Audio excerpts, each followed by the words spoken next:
شخصیت میں بہتری، سیلف کی بہتری ہوتی رہتی ہے۔ اس کے علاوہ آپ کے ذہن میں جو بھی اور سوالات ہوں گے، فیض صاحب خود یہاں پہ موجود ہیں، وہ انشاءاللہ اس کا مدلل جواب دیں گے۔ تو میں جناب فیصل احمد رفیق افطر صاحب کی خدمت میں گزارش کروں گا کہ وہ آج کا لیکچر ڈلیور کریں۔ اعوذ باللہ السمیع العلیم من الشیطان الرجیم، بسم اللہ الرحمن الرحیم۔ رب ادخلنی مدخل صدق واخرجنی مخرج صدق واجعل لی من لدنک سلطانا نصیرا۔ سبحان ربک رب العزت عما یصفون وسلام علی المرسلین والحمد للہ رب العالمین۔ خادم حضرات، اس معاشقہ حقیقت کائنات میں بڑی عمر گزر گئی ہے کہ صباحت رخ جانا کی آرزو لے کر گزر رہی ہے غم دل کی جستجو کرتے، مگر اس مرتبہ عجیب سا مزہ یہاں پہنچ کر آیا۔ ایسا طرز تلاوت قرآن بہت اچھا لگا کہ یہ طریقہ ہونا چاہیے۔ پھر جیسے نعت پڑھی گئی، اگر اسے رنگ و روغن سے آزاد کیا جائے اور اس جذبہ اخلاص پہ اس کا گمان کیا جائے تو بہت اچھی نعت اور پڑھے اچھے جذبے سے پڑھی گئی۔ خادم حضرات، میں آپ کا شکر گزار ہوں کہ میں ہسپتال سے زندہ بچ نکلا آپ کی دعاؤں کی وجہ سے۔ میں ڈاکٹروں کے ہاتھ چڑھا مدتوں، پھر اس لیے آپ سے ہم کلام نہ ہو سکا کہ ان کی بندشیں مجھ پہ آئی تھیں، اور اب میں ان سے بچ کے نکل کے آپ کے پاس آ گیا، اور امید ہے کہ انشاءاللہ تعالی دوبارہ بقول ان کے 20 سال ہسپتال دیکھنا نصیب نہیں ہوگا۔ خادم حضرات، جو موضوع ہے ایکچولی اس کے بارے میں آپ سے یہ کہتا چلوں کہ بہت عرصے سے میں اس پہ غور کرتا رہا کہ اگر خدا تخلیق کرنے والا ہے تو سائنس کی حقیقت کیا ہو سکتی ہے۔ تو اللہ کے 3 بڑے نام ہیں، مرید ہے، قدیر ہے، متکلم ہے۔ ارادہ کرنے والا ہے، قدرت رکھنے والا ہے، جب کلام فرماتا ہے تو کام ہو جاتے ہیں۔ انسان کی یہ بدقسمتی رہی کہ وہ مرید رہا، متکلم رہا، مگر اللہ نے اسے قدرت چھین لی۔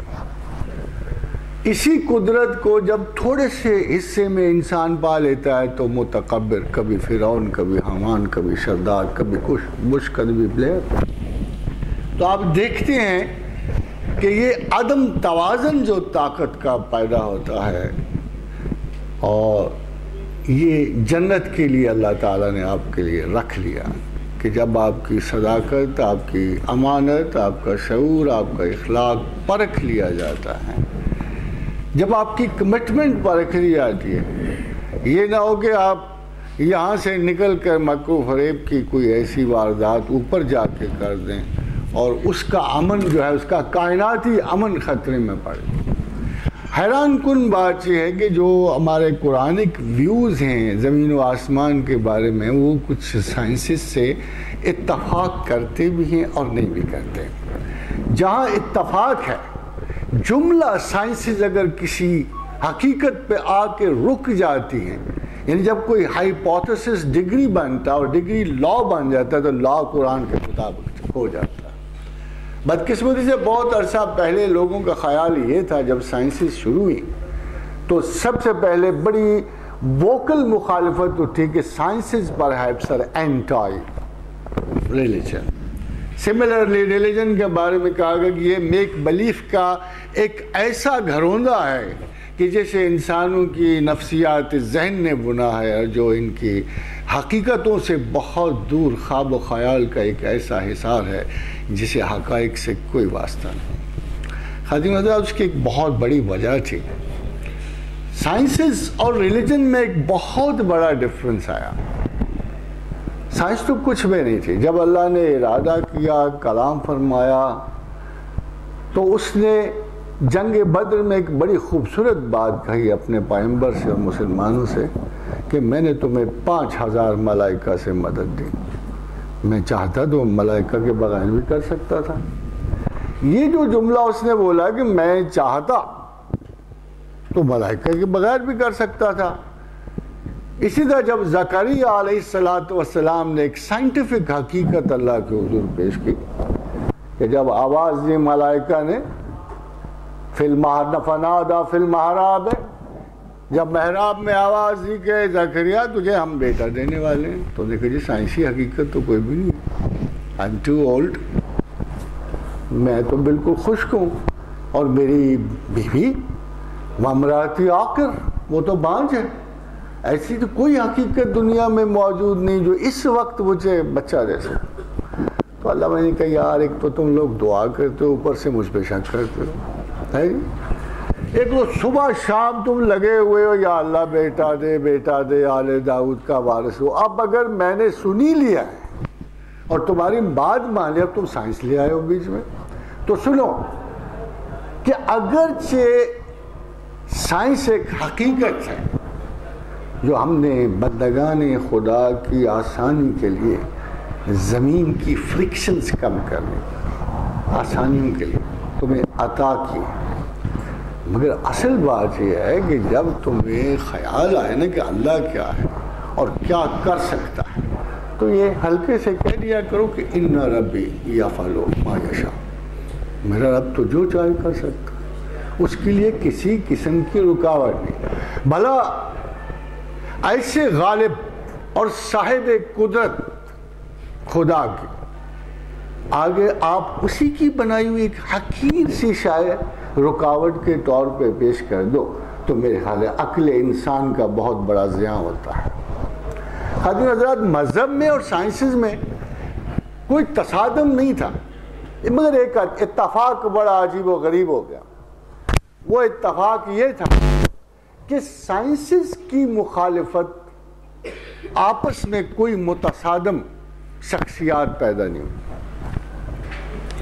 سائنسز اور سائنسدانوں میں کوئی اختلاف پیدا نہیں ہوئے. ٹالیمی بہت اچھا سائنسدان تھا، غلط تھا. کوپرنیکس بہت بڑا سائنسدان تھا، غلط تھا. بہت سارے گریکس بڑے اچھے تھنکر تھے، غلط تھے. بہت سارے رومنس بڑی اچھی تحقیق والے تھے، غلط تھے. گیلیلیو اور اس کے بعد آنے والے لوگ ان کی بہت ساری غلطیاں نکلی. شاید اگر سائنسی غلطیوں کا شمار کیا جائے تو جو حقائق انہوں نے دریافت کی ہیں ان سے ہزارہا گنا زیادہ ان کی غلطیاں نکل آئیں. مگر سائنسدانوں نے کبھی یہ نہیں کیا کہ گیلیلیو جھوٹا ہے، یہ نہیں کہا کہ ٹولمی بالکل کو بیکار بدماش سا آدمی تھا جو سائنس میں گم آیا تھا، یا انہوں نے کوپرنیکس کو غلط نہیں کہا.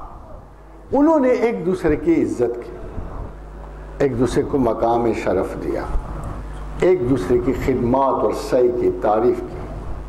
اگرچہ کوئی بھی زمانہ گزرا، کتنی غلط بات بھی کسی سائنسدان نے کی ہو جو اس وقت اس نے بڑی صحت سے کی ہوگی، مگر آنے والے لوگوں نے، آنے والے سائنسدانوں نے سائنس اپنے اس بھائی کی جس نے اپنی زندگی کو بڑی ایمانداری سے کسی تحقیق اور جستجو میں لگایا تھا، اس کی تعریف کی. مذہب میں